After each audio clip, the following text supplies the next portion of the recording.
Darkcast Network, indie pods with a dark side. We're back. Did you miss us? So, okay, before we get into the fun behind the scenes and stuff today, I've got a little fun behind the scene fun fact for you to share. I have a confession. I didn't finish watching this movie until this morning. Because I wake up at 4:30 every day for work, and I'm dead by like 9 p.m. at night. So I tried to stay up last night to watch it, but it just wasn't happening. So yeah, I woke up at about 6:30 this morning, and my house is all dark and creepy, so it was perfect. I sat down with my laptop, had it on, my table, and I'm just watching with my AirPods in, right? AirPods, noise canceling. You can't hear shit. So I get through the end of the movie. Liv Tyler had literally just screamed in my ear holes. And the end credits were scrolling through. And I was like, okay, all right, I'm done. Kind of like switching gears in my brain. And I see something out of the corner of my eye. And when I look over to my right, my insanely tall, creepy ass child was standing in the dark right by the couch, just staring at me. That genuinely scared me. Like, I have said, like, oh, these movies don't scare me. None of this actually scares me. I told Michaela if she had been anywhere near me, I would have throat punched her because I flailed. I knocked my headphones out of my ears and, like, I'm pretty sure levitated off the couch a couple of inches and just had to sit there and cover my face for a second. And, like, it's pitch dark in this house. Yeah. Like, there's not a light on, and she's just standing there staring at me creepy in the dark. Oh my God. Okay. I was really awake after that. Oh man. It's like she knew. Oh. And later on, she's like, I was literally only standing there for a second. I'm like, okay, well, at least my reflexes are good enough that I detected a presence there before you had been like able to plot my demise or something like that. But Jesus Christ, I'm going to put a bell on your neck. So there's my fun little behind the scenes for you. Like, I swear I lost about 2 years off my life. At least it like fit the ambiance of the movie. It was perfect. Oh man, I got nothing to say. We were watching it at like 7:30 last night downstairs while the kids were upstairs playing video games and yelling at each other. Yeah. And then they'd be like, "Mom," and like trying to talk to us. I'm like, "Can you not like just stop?" I'm trying to watch something or like want to come downstairs, and so we'd have to keep pausing it, which kind of ruins the mood a little bit when you're watching something kind scary. Of just interrupts it. Yep. Which is probably why it wasn't that freaky to me this time. That helps. Yeah. All right, now let's dive straight into some fun behind the scenes, fun facts, and inspiration behind the film The Strangers.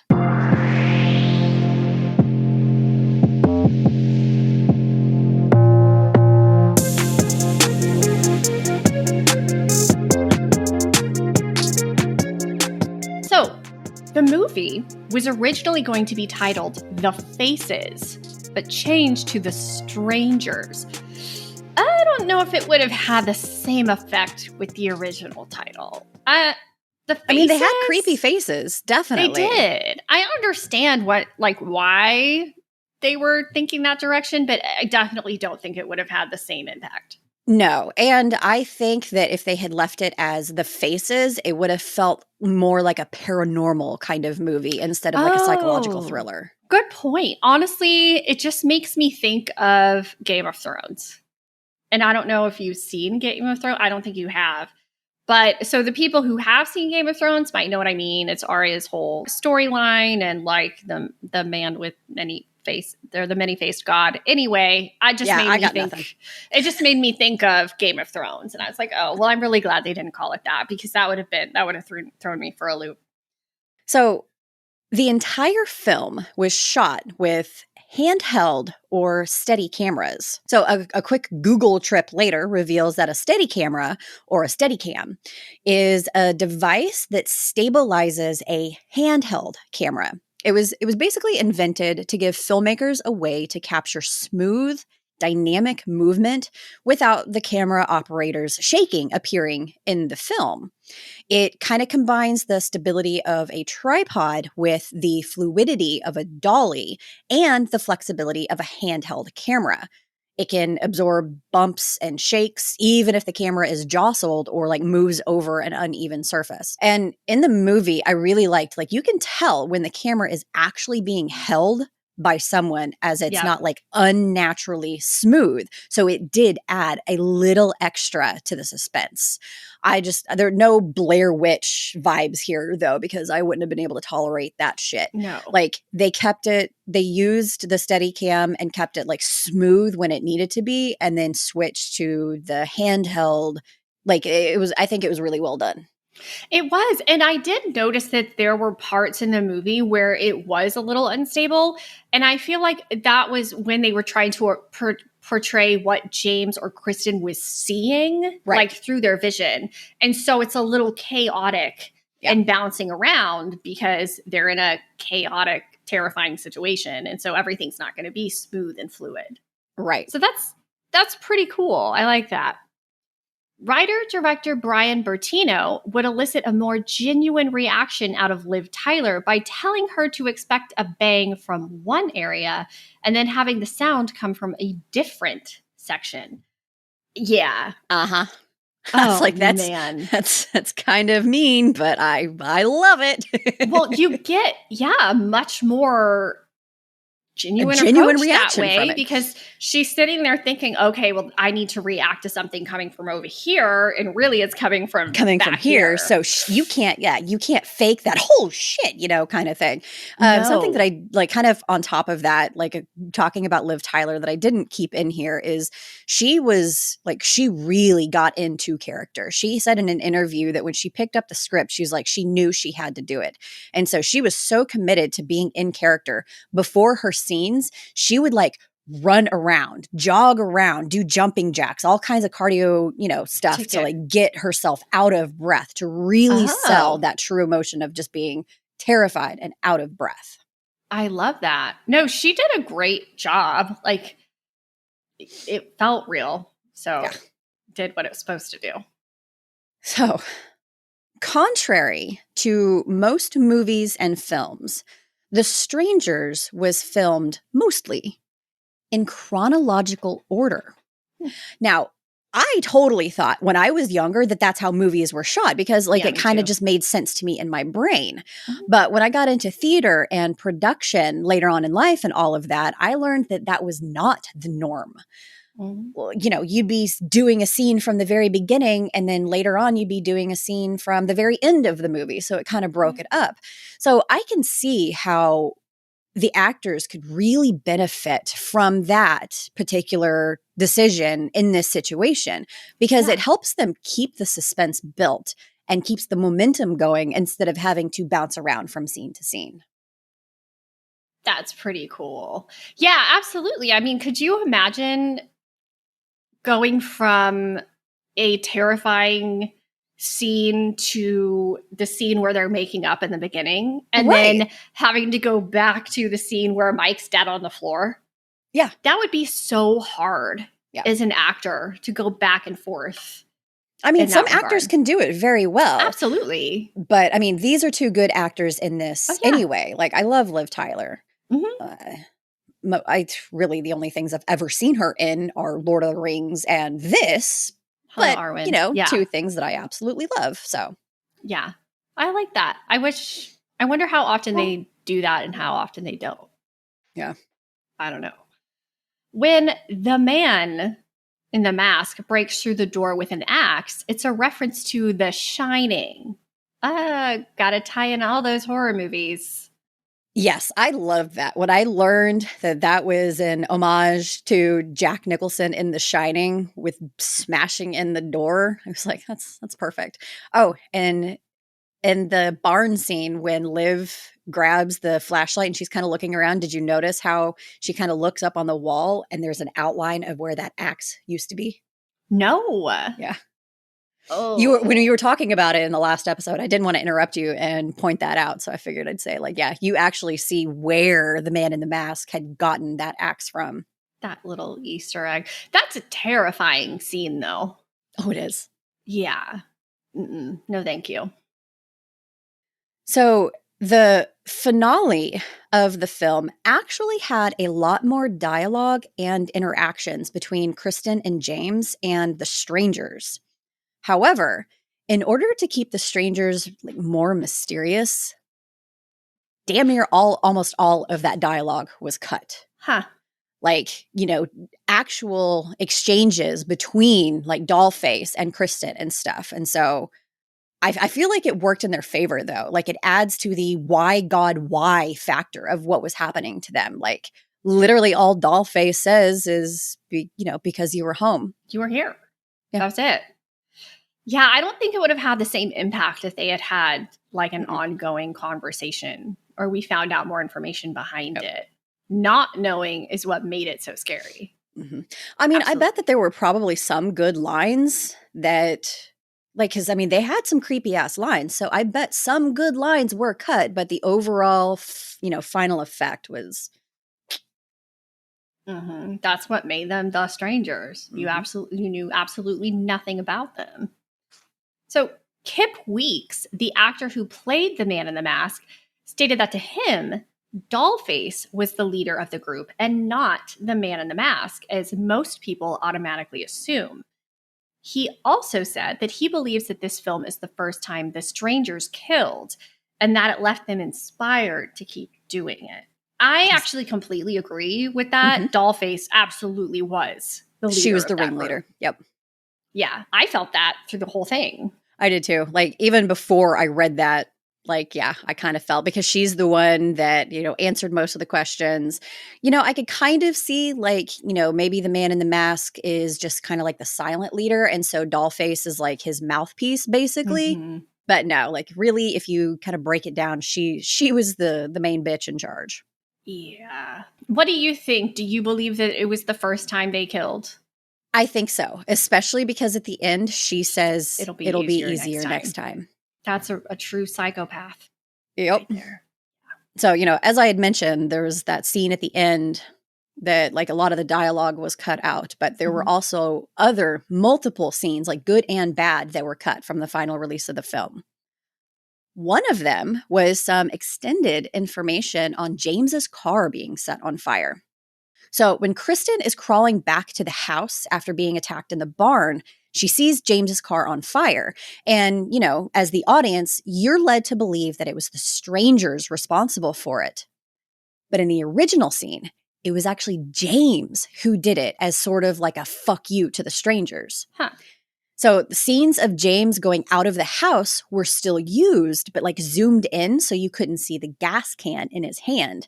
And additional audio was recorded and put in the scene that changed it. So James was instead going out to the barn to get the radio.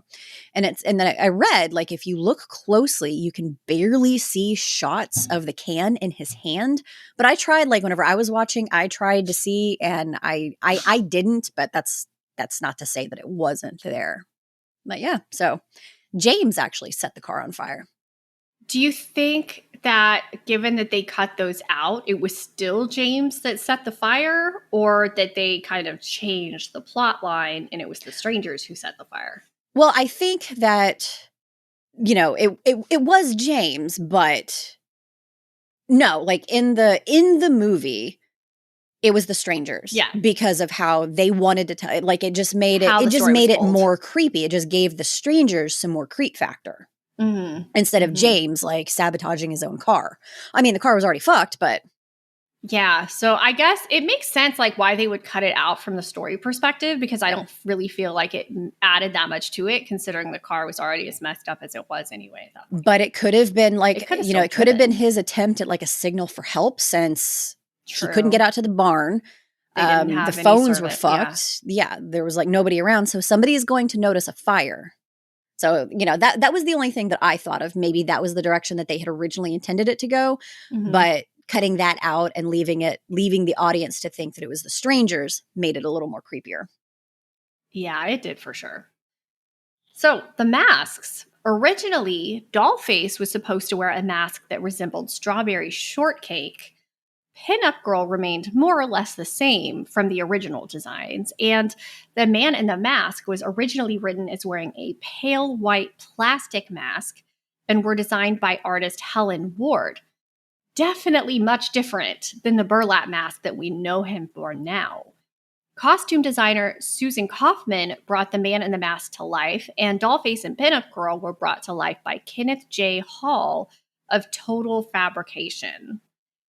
And these are iconic masks now. Yeah. Just like, Michael Myers, Jason, Ghostface, like they're up there. Mm-hmm. I don't think that a plastic mask would have had nearly the same effect. Oh, no. Because you couldn't see anything of his head. So it added a lot to it. And the goddamn breathing through the burlap. Ugh. I wonder how uncomfortable it was. Oh, I bet that. I mean, I'm sure they have ways of making things at least a little more comfortable for the actors, especially if they're supposed to wear them for extended times. Mm-hmm. But still, wearing a mask for any extended period of time is not pleasant. Do we all remember 2020? Yeah, as we all know, they're uncomfortable and sweaty, but sometimes you do what you got to do. Yep. So now we are going to get into the inspiration of the film. What drove Brian Bertino to come up with the concept for the movie? So whenever I was researching a lot of this, there's so many cases out there that you would think like, oh, he must have gotten it from this or he must have gotten it from that. When in reality, it wasn't so much an actual crime, but a book that told the story of a crime. He once said in an interview that when he was like 12 or 13 years old, his dad gave him the book Helter Skelter. And this book was co-written by the prosecutor of Manson's murder trial. He gave this book to him to read when he was going to his grandmother's house in a small town of about 200 people in West Texas. Probably is like, a cruel little like twisted joke. That's mean.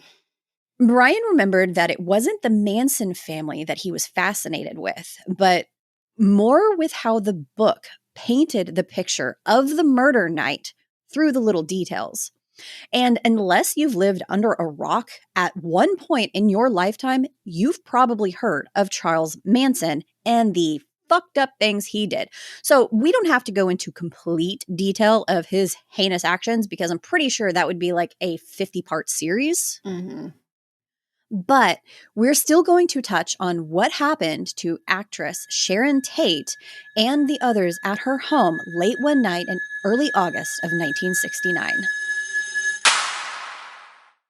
Sharon Marie Tate Polanski was born on January 24th, 1943 in Dallas, Texas.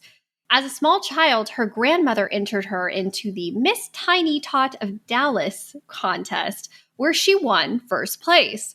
Sharon's beauty and charm continued to shine throughout her childhood, and she went on to win numerous beauty pageants during her teen years, despite her family frequently relocating due to her father's career as an army officer. While attending an American high school in Italy, she was crowned both prom queen and homecoming queen. In 1963, after her family returned to the United States, Sharon hitchhiked part of the way to Los Angeles to meet with an agent she had connected with through an American actor she met in Italy who encouraged her to pursue acting. Hitchhiking, wow, that just screams the 60s and 70s, yeah. Soon after, she began landing roles in commercials and as an extra in films, all while continuing her modeling career. In 1967, while working on a film, she met director Roman Polanski, and the two married in England the following year. During the summer of 1969, Sharon and Roman were renting a house at 10050 Cielo Drive in an exclusive neighborhood in Los Angeles. Unbeknownst to them, Charles Manson had ordered 4 of his followers to go to that house and kill everyone there, quote, as gruesomely as you can, end quote. Manson had been familiar with the residence as its previous tenant, music producer Terry Melcher, had considered and then decided not to give Manson a recording contract. On the night of August 8th, Polanski was in Europe, but his friend, Wojciech Frukowski, and his girlfriend, Abigail Folger. Now, if that name sounds familiar, it's because she was the Folgers coffee heiress. Were staying with Tate, who was 8 months pregnant. Celebrity hairstylist Jay Sebring, who also happened to be Tate's ex-boyfriend, like she actually ended her relationship with him when she met Polanski, but they kind of split amicably and remained close friends. Oh, that's cool. He was also there that night. Just after midnight that night, the 4 Manson followers arrived at the property and encountered Stephen Parent, an 18-year-old who had been visiting the estate's caretaker in the guest house.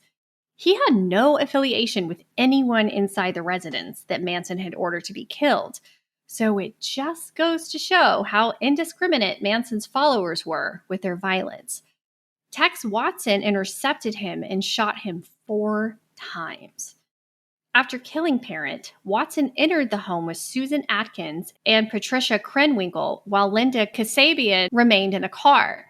They found the 4 inside the home and ordered them into the living room, and the violence escalated. Watson announced, quote, "I am the devil, and I'm here to do the devil's business," end quote.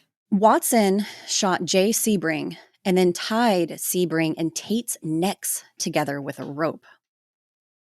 Jay was the first to die inside the home as he was shot and stabbed multiple times. It was said that he attempted to shield Tate from harm, but the brutal killers showed no mercy. Frykowski attempted to fight back, but Watson overpowered him and stabbed him repeatedly, beat him, and finally shot him. Folger tried to escape after witnessing Frykowski's death, but was caught and stabbed 28 times by Krenwinkel. It was reported that her last words were, "I'm already dead." Their bodies were left on the lawn to be discovered later. Sharon Tate was left for last. She begged for her life and that of her unborn son. She even offered herself as a hostage to the group if they would allow her to live long enough to give birth and keep her son safe. During Atkins' testimony, she recalled, she said, "Please don't kill me," and I told her to shut up and threw her down on the couch. She said, "Please let me have my baby." Then Tex came in and said, "Kill her." And I just killed her. I stabbed her and she fell, and I stabbed her again. I don't know how many times. I don't know why I stabbed her. Wow. Well, the coroner on the case knew exactly how many times she had been stabbed. 16. 8 times in her back, twice in her upper right arm, and once in her right thigh. She was also slashed twice on her left forearm, leaving what he called superficial wounds. He testified that Tate was still alive when the 3 Manson followers hung her and Sebring over a beam in the house's living room, which gave her rope burns on her face and neck.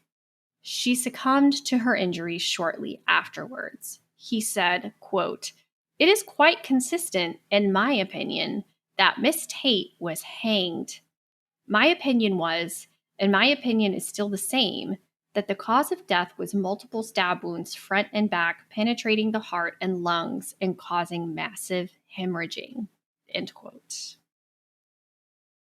Before leaving the scene that night, Atkins scrawled the word "pig" on the front door in Sharon Tate's blood, as Manson had instructed them to leave a sign and thought it would create panic and point blame toward Black Americans, which was all part of his completely fucked up helter-skelter philosophy. The bodies of the victims were discovered the following day by Tate's housekeeper.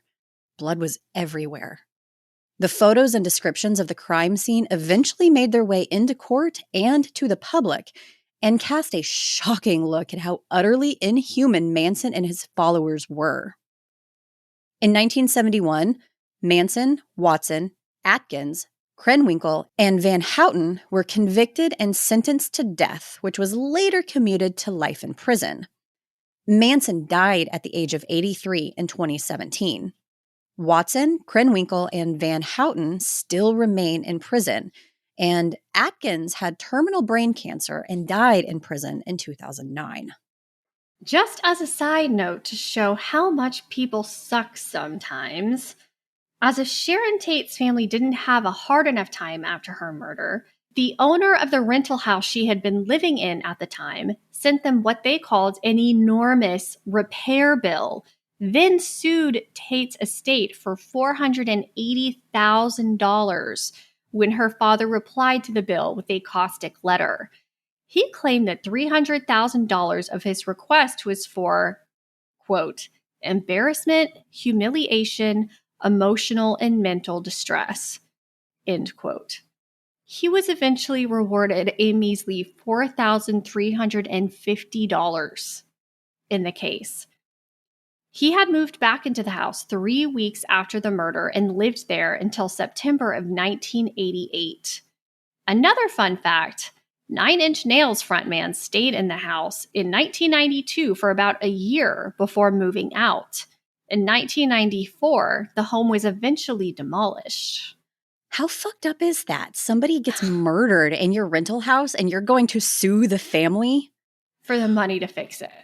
Part of it was because when Polanski came back, like he had been in Europe, when he came back, there were pictures and photos taken of the crime scene and everything. And so, of course, when the public caught wind of it and saw all of these pictures and everything, like he was crying like, oh, but like, dude, you didn't get murdered. Your family didn't get murdered, or you didn't be that much of a dick.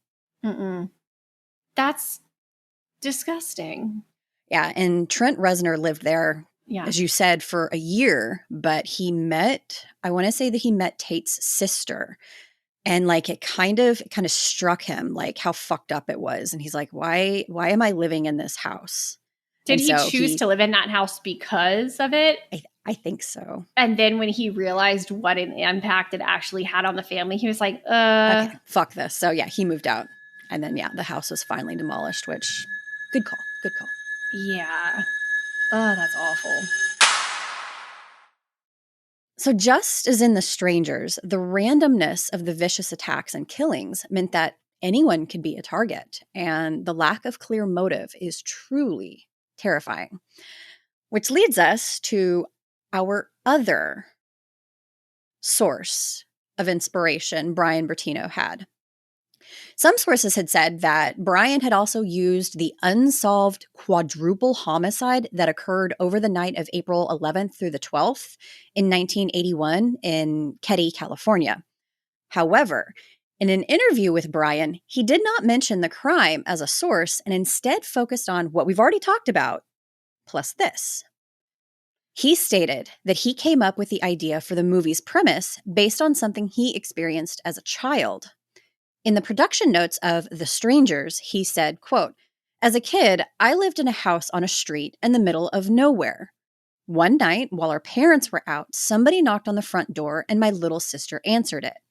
At the door were some people asking for somebody that didn't live there. We later found out that these people were knocking on doors in the area and, if no one was home, breaking into the houses. In The Strangers, the fact that someone is home does not deter people who've knocked on the front door. It's the reverse, end quote. Well, that's terrifying. Not answering the door or answering the door can get you screwed either way, basically. I hate answering the door. Oh, me too. I have a Ring camera. I'm like, okay, I'm just gonna see who's there. And if nope.